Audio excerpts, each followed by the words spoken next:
Why, when Nikola Tesla died, the FBI swooped into his apartment and confiscated all of his secret papers.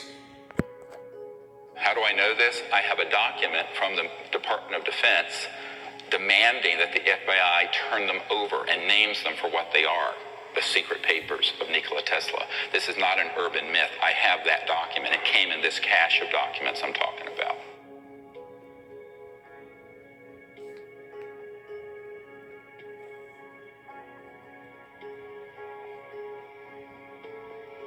You're conscious and awake. You go to sleep at night. You awaken in a lucid dream where you're flying.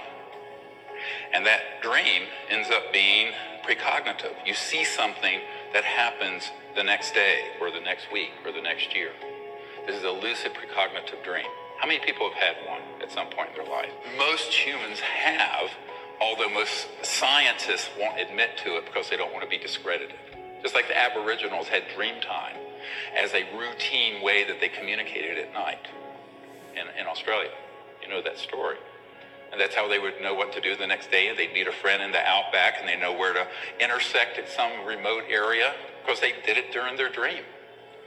Well, you could do that. If you can do it 10 miles away, you can do it a billion light years away. Because you've transcended space-time limitation. We can remote view. We can see the future, see the past.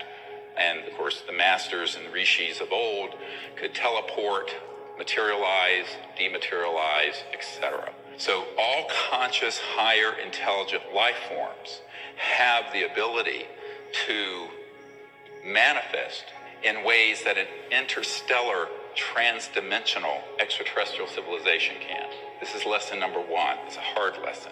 It's a really deep one. Now let's talk about remote viewing. Everybody's heard of remote viewing. CIA programs, DARPA, DIA. I know a lot of these guys. Well, that's the ability to be a seer and use consciousness to see something at a remote distance or a remote point space-time. This is the part that you're not going to hear and see in Hollywood. That's what you're going to hear about today.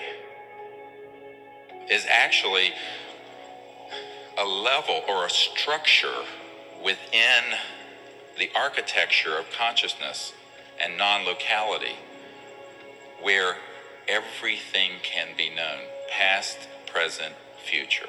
Because it's embedded within the structure of the consciousness field. It's in every one of you. You don't have to go anywhere. This is a really critical part of this holistic technique for remote viewing.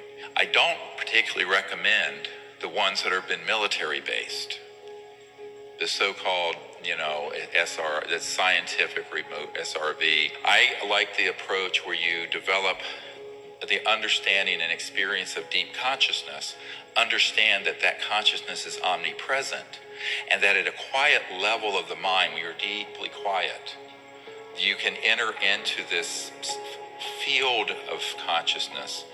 You want to be able to experience that state of consciousness and then relax into it and let it flow through you, and then the answer will be there. The answer will just come.